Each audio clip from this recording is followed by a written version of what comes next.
दोस्तों चलिए स्टार्ट करते हैं लेसन प्लान। तो सबसे पहले लेसन प्लान क्या होता है उसके बारे में देखेंगे। तो लेसन प्लान होता है कि जो भी एक्चुअल क्लास होता है, नहीं कोई भी स्कूल में, कॉलेज में या यूनिवर्सिटी में जो भी एक्चुअल क्लास होता है। अब एक्चुअल क्लास 45 मिनट का होता है। 45 मिनट के क्लास के लिए जो भी आप लेसन जो भी पार्ट होता है उसका प्लान करके जो जाते हैं, यानी क्या क्या पढ़ाना है, कौन कौन सा टॉपिक लेके जाना है, कौन कौन सा टीचिंग एड प्रयोग करना है, इन सब का जो प्लान करते हैं तो इसी को हम लोग लेसन प्लान कहते हैं।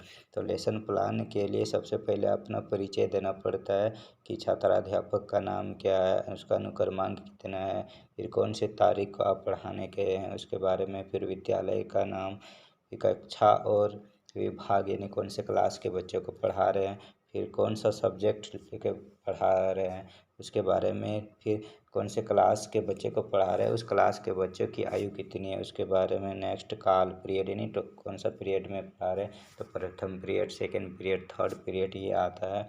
फिर अवधि यानी 45 मिनट का होता है जो मेगा लेसन है। उसके बाद नेक्स्ट आता है अब तक पढ़ाया हुआ पाठ यानी जो भी पहले पिछले कक्षा में पढ़ाया गया है उसके बारे में लिखना है। फिर समय यानी कौन से समय में आप पढ़ाने गए हैं उसके बारे में। अब आता है शीर्षक यानी जो भी टॉपिक आप पढ़ाने वाले हैं उसके बारे में। अब उस उप शीर्षक में आता है कि जो टॉपिक का सब टॉपिक होता है उसके बारे में लिखना होता है। अब नेक्स्ट आता है कि इसका लक्ष्य एवं उद्देश्य, ये जो भी आप सब्जेक्ट पढ़ा रहे हैं उस सब्जेक्ट का कुछ ना कुछ लक्ष्य होता है, कुछ उद्देश्य होता है उसके बारे में। अब इसमें आता है व्यवहारगत परिवर्तन के संदर्भ में अनुदेशात्मक लक्ष्य एवं उद्देश्य, यानी सेकेंड कॉलम में वो लिखना होता है। और थर्ड कॉलम में विधियाँ और कौशल। तो सबसे पहले हम लोग देखेंगे लक्ष्य एवं उद्देश्य। तो लक्ष्य एवं उद्देश्य में पहला उद्देश्य आता है सामान्य उद्देश्य। अब सामान्य उद्देश्य बता दें तो सामान्य उद्देश्य होता है कि इन कोई भी सब्जेक्ट को पढ़ करके बच्चे क्या अचीव करते हैं, कौन सा उद्देश्य प्राप्त करते हैं उसके बारे में लिखना होता है। और ये सामान्य उद्देश्य होता है ये हमेशा प्रेजेंट इंडेफिनाइट टेंस में लिखा जाता है। प्रेजेंट इंडेफिनाइट टेंस में लिखने के साथ में एक ही जो सामान्य उद्देश्य होता है ये, क्योंकि ये सब्जेक्ट से रिलेटेड होता है तो बहुत सारे लेसन प्लान बनाना होता है। तो इस सामान्य उद्देश्य होता है हमेशा फिक्स रहता है, ये चेंज नहीं होता है लेसन प्लान में। तो इसमें 3-4 मुख्यतः आप 4 लिख सकते हैं या ज़्यादा भी लिख सकते हैं उसे। तो यहाँ पर 4 सामान्य उद्देश्य लिखे हुए हैं। छात्रों में भूगोल के अध्ययन के प्रति रुचि उत्पन्न करना। सेकेंड उद्देश्य छात्रों में कल्पना, तर्क एवं स्मरण शक्ति का विकास करना। थर्ड उद्देश्य भूगोल के सिद्धांतों से छात्रों को अवगत कराना। फोर्थ उद्देश्य आता है छात्रों में प्रकृति प्रेम की भावना पैदा करना, क्योंकि ये ज्योग्राफी से रिलेटेड है तो ज्योग्राफी से रिलेटेड सामान्य उद्देश्य इसमें बतलाया गया है। अब नेक्स्ट आता है विधियाँ और कौशल। तो उद्दीपन परिवर्तन कौशल यानी कौन कौन सा शिक्षण प्रक्रिया के दौरान आप कौन कौन सी विधि और कौन कौन सा कौशल का प्रयोग कर रहे हैं उसके बारे में लिखना होता है। तो नेक्स्ट इसमें कौशल में दिया प्रश्नोत्तर सह व्याख्यान विधि, मानचित्रण विधि, यानी आप प्रश्नोत्तर के माध्यम से बच्चा लोग को पढ़ा रहे हैं, व्याख्या के माध्यम से पढ़ा रहे हैं या मानचित्र को दिखाते हुए पढ़ा रहे हैं तो उस विधि और कौशल का प्रयोग करना है। नेक्स्ट आता है लक्ष्य एवं उद्देश्य में विशिष्ट उद्देश्य। विशिष्ट उद्देश्य ये जिस टॉपिक से रिलेटेड होता है, नहीं जो टॉपिक उस दिन पढ़ाने वाले उस टॉपिक को पढ़ करके बच्चा क्या उद्देश्य प्राप्त करते हैं, क्या अचीव करते हैं उसके बारे में। अब ये विशिष्ट उद्देश्य होता है, इसको भी 3 भाग में बांटा गया है। ज्ञानात्मक उद्देश्य। अब ज्ञानात्मक उद्देश्य में आता है कि छात्र उस टॉपिक को पढ़ करके क्या ज्ञान ग्रहण करेंगे उसके बारे में। अब इसमें बता दें कि जो विशिष्ट उद्देश्य होता है ये हमेशा फ्यूचर टेंस में लिखा जाता है, क्योंकि छात्र उस टॉपिक को पढ़ करके बाद में उद्देश्य प्राप्त करेंगे तो ये हमेशा फ्यूचर टेंस में होता है। तो ज्ञानात्मक उद्देश्य में 2 उद्देश्य लिखा गया है कि शिक्षार्थी भारत के विभिन्न राज्यों की पहचान कर सकेंगे, क्योंकि हमेशा ये फ्यूचर टेंस में होता है। तो ज्ञान इसमें यानी राज्य भारत के बारे में ज्ञान करेंगे, फिर शिक्षार्थी उस राज्य के बारे में ज्ञान ग्रहण करेंगे। अब नेक्स्ट आता है विशिष्ट उद्देश्य। विशिष्ट उद्देश्य का ही नेक्स्ट आता है बोधात्मक।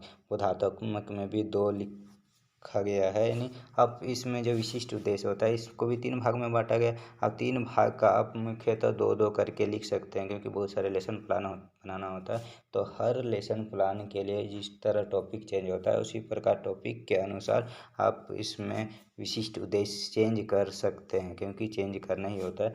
अब इसमें बोधात्मक में दिया विद्यार्थी भारत के संपूर्ण विस्तार को समझ सकेंगे। फिर दूसरा, छात्र भारत को विभिन्न भागों में वर्गीकृत कर सकेंगे। यानी ज्ञानात्मक में होता है कि उसके बारे में ज्ञान ग्रहण करेंगे। दूसरा बोधात्मक में होता है कि उसकी तुलना कर सकेंगे, वर्गीकरण कर सकेंगे, व्याख्या कर सकेंगे। तो ये सब आता है बोधात्मक में। और नेक्स्ट आता है विशिष्ट उद्देश्य क्रियात्मक उद्देश्य। क्रियात्मक उद्देश्य में शिक्षार्थी कौन से जो भी ज्ञान ग्रहण करेंगे, वर्गीकरण कर सकेंगे, अब उसको मानचित्र में दर्शा सकेंगे। दूसरा कि शिक्षार्थी भारत का मानचित्र बना सकेंगे। तो जो भी छात्र क्रिया कर सकते हैं उसके बारे में क्रियात्मक उद्देश्य में लिखना है। अब नेक्स्ट आता है इसका संदर्भ प्रयोग किया गया, संदर्भ में कौन कौन सा बुक से आप पढ़ा रहे हैं उसके बारे में दिया हुआ रहता है।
तो दोस्तों इसमें हम लोग देखेंगे, ये है मिनिएचर।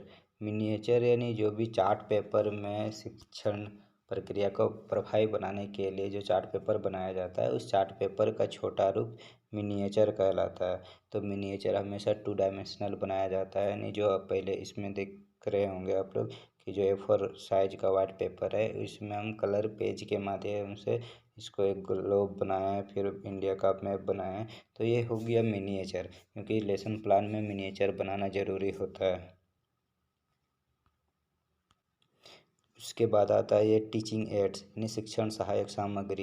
ये शिक्षण सहायक सामग्री इस लेसन प्लान में इसलिए ज़रूरी पड़ता है क्योंकि इस शिक्षण सहायक सामग्री के माध्यम से बच्चा का जो ध्यान होता है इसको जल्दी आकर्षित कर सकते हैं और जिससे शिक्षण प्रक्रिया प्रभावी हो सकता है। इसलिए लेसन प्लान में शिक्षण सहायक सामग्री बनाना ज़रूरी होता है।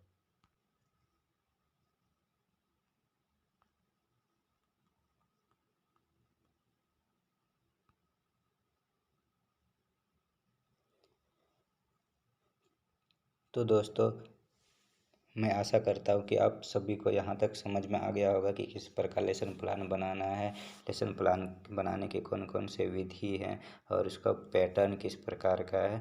तो आज हम लोग इतना ही देखेंगे। बहुत बहुत